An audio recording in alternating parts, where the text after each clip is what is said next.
Good evening. I just wanted to do a quick update here. I haven't done a vlog update in a while for the injured lawn guy vlog. This will be post number 5. Going to talk a little bit about my surgery and what exactly they did and how that all went down. We're pretty soon coming up on the 6-month anniversary of the procedure that I underwent. I know my hands are kind of dirty. I've been out here working on Gravely for a little bit. But anyway, yeah, the surgery was very routine according to the doctors in the hospital. I had it performed at Baylor Scott & White uptown here in Dallas. I'm told one of the best facilities in the DFW area for this kind of thing. So let me adjust that.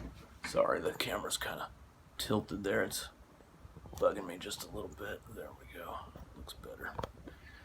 A little bit straighter. Anyway, so after the initial consultation, we were given the option to either schedule it that same week, which would have been on a Friday morning. It was either that or like 3 weeks out or something like that, and I was kind of cautious at first, thinking, well, maybe I should wait. But then I said, no, I need to get this done. Need to get this, over with so that I can get, past this hernia and get moving forward, moving on, back to where I can do what I do the way I do it, So we scheduled it for that Friday morning, and I had to be in the actual hospital at like 4:30 or 5 in the morning, something like that. That's when I had to be there. So we had to leave the house. I had to wake up at like 2:30, 3 o'clock in the morning, and get ready. And my wife, luckily, I was very, very blessed. I had my wife there to take me there, and also, sit in the waiting room with me and sit in the pre-op hospital room with me. So went into the pre-hospital room, and we were waiting in the waiting room area for probably an hour or so. In all honesty, just I was laying down and on the one of the little couch things in there. It was kind of funny. There were about 4 or 5 other guys that were laying down on couches in there too. So I was sitting there like, I guess y'all are here for the same procedure, same deal. I'm told I was the first one in though, so I had the surgeon when he was fresh, the very first case of the day.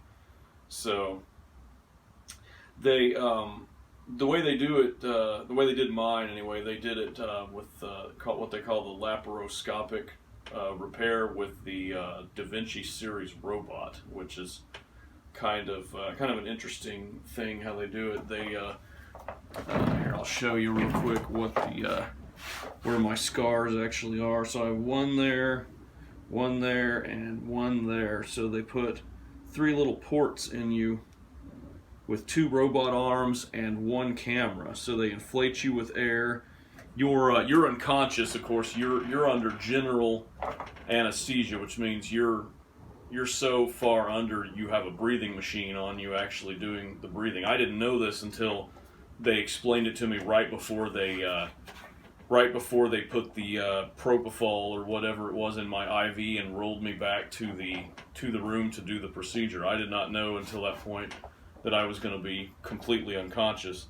So that was kind of interesting, kind of a weird experience. It was like basically a time gap where everything was blank from the time they injected the propofol in me till they wheeled me back to the room. I looked up, there was like a pink ceiling or something, or the table was pink. Something was weird about it. But I remember laying down on the table and then out, and then I woke up couple hours later in recovery, in the recovery room. I had been there for probably 3 hours, just asleep after the procedure. For that type of repair, yeah, it's kind of interesting. They inflate you with air, like carbon dioxide, I guess it is, some type of they inflate your skin so that they have room to work. They put the camera and the two robot arms in there, and they go with the robot arms, and they put that mesh. So you have a surgical piece of mesh that covers up the hole where in your groin where the hernia is, and they stitch it to the top and to the bottom. As far as I understand it, my wife tells me it only took them about 18 minutes to do mine, which is kind of wild. I would have thought it would have taken longer, but being as it's the most common surgery in America, apparently, I guess they've got it down to a art and a science.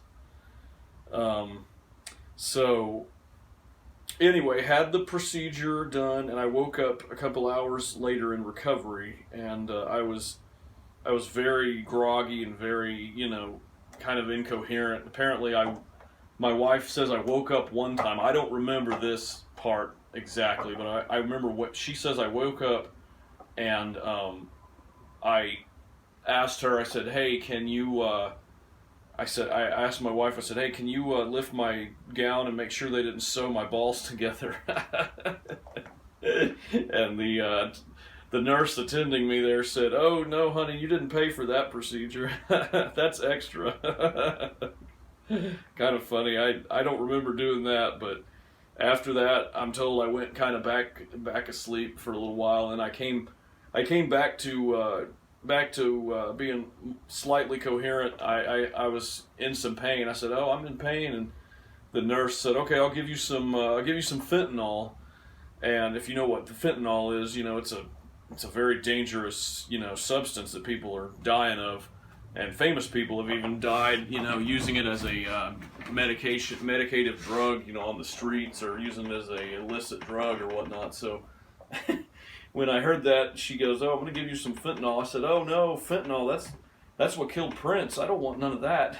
And she said, "Oh, it's only a tiny amount. You're all right." So they gave me some of that, and I felt pretty good for about an hour or so, just kind of. I was there kind of a semi, between conscious and unconscious state. The biggest part, my muscles were all in a state of like shock because of what they had done. So I was like constantly kind of feel like I was going to spaz, like my muscles were going to spaz out, So they, finally the nurse got me up and they said, "Hey, you need to go to the bathroom." And I said, "No, I don't have to go." And she goes, "No, you don't understand. You have to go to the bathroom." They're basically saying you gotta make sure you can pee. That everything's good, or we gotta. If something's not right there, we're gonna have a problem. We're gonna have to fix it. So I went into the bathroom. They gave me a little walker and they kind of wheeled me. I kind of walked real slowly, and my wife helped me. They wheeled me into the bathroom, and I remember it had a massive toilet seat. Like it seemed like it was like this big. It might have been the drugs, I don't know, but it seemed like it was huge, and I was like, eh. So my wife goes, you need to sit down on that seat. I go, "I'm not sitting down. If I sit down, I'm not getting up. My muscles are so, spazzed out or whatever." So apparently, I don't remember exactly doing this, but she says I pissed all over the floor in that bathroom. So it's kind of like, oh, okay. Something I can, she goes, "Man, you're going to have a fun time cleaning this up." I said, "Oh, all right." Okay, so we, everything was good there. I was able to, go to the bathroom and everything was good. So they, we waited a little while longer, and finally they, they discharged me about, I guess, 11 o'clock, 11:30, something like that. So it was about, I was there about half a day. Got home and began the very slow, for me, recovery procedure. I was thinking it would have been, like 2 weeks or something like that, or a week or something, but it was, realistically speaking, it was like a long time. It was a couple of months before I felt right, and sometimes, moving, even certain movements I make, certain motions and certain positions, I still don't feel totally right, even though the pain is all gone and everything's healed in there. But it was a it was a very unique experience that I've had. It's not something I want to repeat again. I'll put it to you that way. It's not something that I want to go through, and it's not something, similar surgeries like a lot of people, tear muscles in their knees or in their shoulders or whatever. I don't want to do any of those, so that's why, moving forward this season, I'm working a little slower than I used to work, time-wise. I'm not pushing myself quite as much, and I'm, certain jobs I'm not taking. I'm just referring out because I'm not gonna, destroy my body like I had the previous couple years in business. So anyway, that's just a quick update. The recovery process, I'll talk a little bit more about that in the next installment, because there's some interesting things that I did during recovery that they didn't really tell me any details about what exactly I could do or should do to speed up my recovery time. They didn't send me to physical therapy like they do for if you have like a knee replacement or a shoulder repair or something along those lines.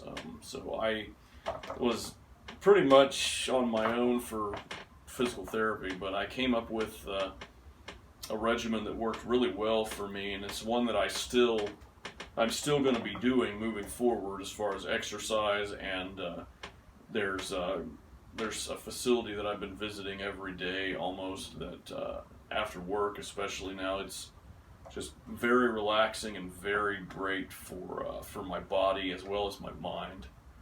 But anyway, thank you for taking the time to watch this little injured lawn guy vlog update, and I will be back again at some point with the next chapter. So thank you, and I'll see you next time.